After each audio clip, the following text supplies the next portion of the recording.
Pemirsa, bahwa hari ini kita sedang santai di warung kopi John di Bengkayang bersama praktisi hukum, di antara Pak Jakarias SH Sarjana Hukum dan Pak Ijang Supriyadi. Seiring dengan ini kita mengetahui persis bahwa banyak yang mengatakan bahwa mafia peradilan. Terkait dengan mafia peradilan, kita juga bertanya-tanya sampai di mana dan apa sih maksud dan tujuannya. Kemudian apa sih sebenarnya yang dimaksud dengan mafia peradilan. Berikut ini kami langsung kepada Pak Penasihat Hukum Pak Jakarias yang cukup dikenal. Selamat sore Pak Jakarias. Selamat sore Pak. Seiring dengan berkaitan dengan nama yang disebut-sebut oleh warga masyarakat bahwa mafia peradilan itu, seperti apa sih mafia peradilan itu? Ya. Mafia itu Pak, itu pengertiannya adalah pemufakatan jahat. Jadi mafia peradilan ini melibatkan lebih dari satu orang. Pemufakatan jahat, 2 orang atau 3 orang atau lebih bersepakat untuk melakukan kejahatan. Nah, kejahatannya di bidang hukum. Nah, bidang hukum ini dia bermula dari tingkat penyidikan sampai ke tingkat peradilan. Itu mafia itu. Jadi mafia peradilan itu tidak hanya terbatas kepada kepolisian, kejaksaan, tapi juga ke pengadilan. Jadi mafia ini sudah menggurita. Di Indonesia kalau udah bicara mafia peradilan berarti hampir semua tingkat penegakan hukum itu besar kemungkinan terjadi mafia. Artinya di sini ini merupakan salah satu satu sindikat yang terorganisir di sini berkaitan dengan hukum ya Pak ya. Jelas, karena mafia ini melibatkan orang-orang pintar.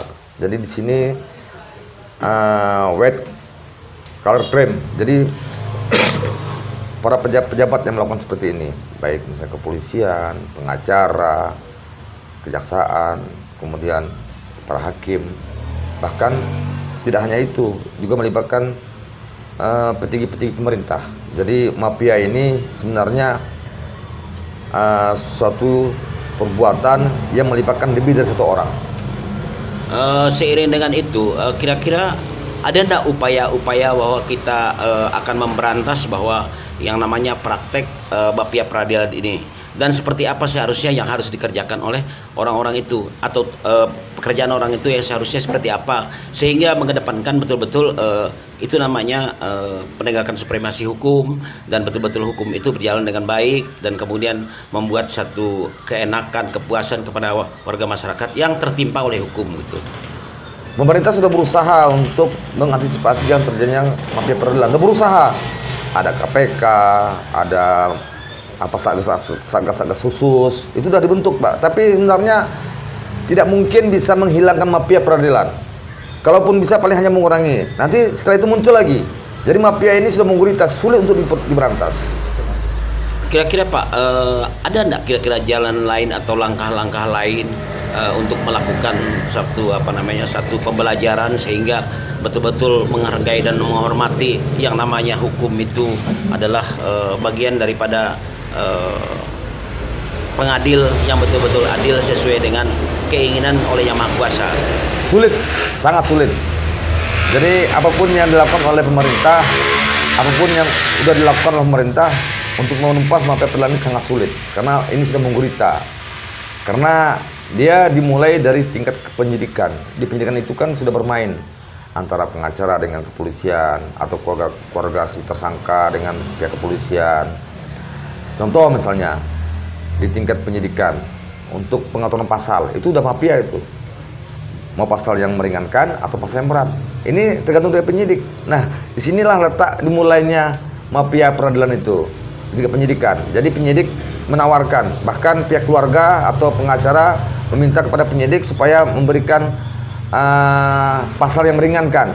Misalnya pasal narkotika, mau pasal yang pengedar, menguasai, atau pengguna. Nah, disitulah letak dimulainya. Nanti setelah dibuat pasal pengguna, nanti tingkat kejaksaan nanti bermain lagi masalah ancaman hukumannya. Karena untuk pengguna ini kan 4 tahun maksimal, berarti kan bisa di bawah.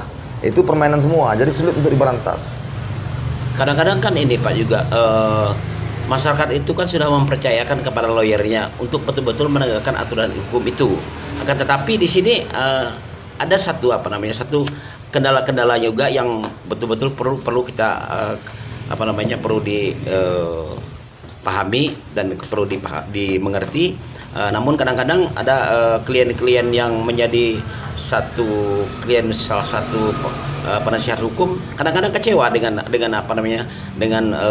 satu perjuangan lawyer tadi, sehingga dia bisa dijerat oleh pasal ini, dan yang diharapkan tadi paling tidak 1 tahun misalnya, kemudian bisa sampai 3 tahun sampai 4 tahun. Kira-kira gimana tuh Pak? Inilah kadang-kadang membuat para penegak hukum menjadi kurang semangat. Kenapa? Penentu itu kan hakim.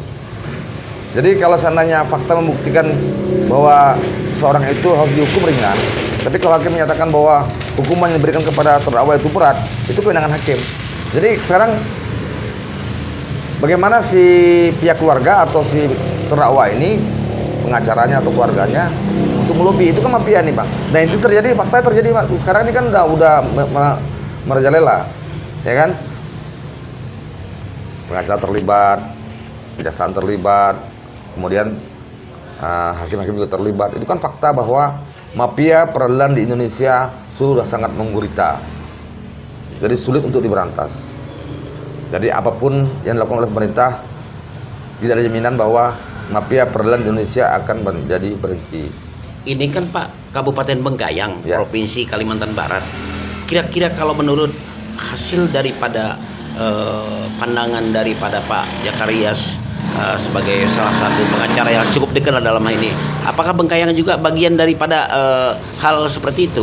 Suka tidak suka, karena kita berada di wilayah hukum Indonesia, itu tidak akan terlepas mafia peradilan. Di mana-mana juga akan terjadi. Tidak hanya di Jakarta, tidak hanya di kota-kota besar, di Kota Bengkayang juga sudah terjadi mafia peradilan. Artinya di sini mereka-mereka yang betul-betul memegang satu kekuasaan di bidang hukum tentu memiliki satu keyakinan dan kepercayaan terhadap Tuhan Yang Maha Kuasa. Itu yang intinya mungkin Pak ya. Karena ini sebenarnya dimulai karena awalnya sudah salah. Awal sudah salah, penindakannya sangat sulit untuk dilakukan. Karena awalnya itu sudah salah.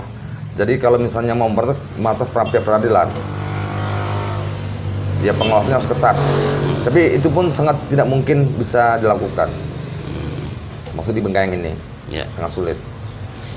Rias, di sini juga kita mengkritisi juga persoalan-persoalan hukum yang ada. Kebetulan banyak juga praktek-praktek yang ilegal di Kabupaten Bengkayang ini yang sampai hari ini juga tidak tersentuh oleh aparat penegak hukum yang berkompeten di sini. Kira-kira apa yang harus disampaikan Pak Jakarias kepada seluruh jajaran masyarakat dan instansi terkait di Kabupaten Bengkayang ini supaya betul-betul menegakkan supremasi hukum yang baik? Masyarakat pencari keadilan harus gencar, harus punya semangat untuk membongkar semua apa yang diketahuinya. Seandainya di tingkat Kabupaten Bengkayang ini terjadi mafia peradilan, dia sebenarnya melaporkan ke tingkat lebih tinggi. Dan media massa juga sangat dibutuhkan untuk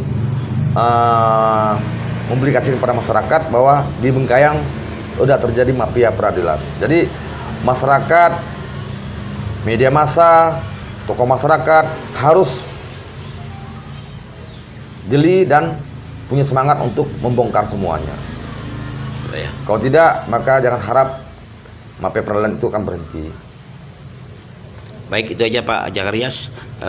Demikian hasil wawancara kami dengan Pak Jakarias, penasihat hukum yang cukup dikenal di Kalimantan Barat, bahkan sampai di luar dari daerah juga beliau ini beracara ya sangat-sangat dikenal. Berikut ini seiring dengan mafia peradilan, justru Pak Jakarias juga mengatakan sulit untuk memberantas mafia peradilan karena bahwa mafia peradilan bagian daripada sindikat yang terorganisir. Selamat sore. Jangan lupa kopi siang. Jangan lupa kopi John. Nikmat. Kopi John. Jadi orang harus harus nekat. Oke.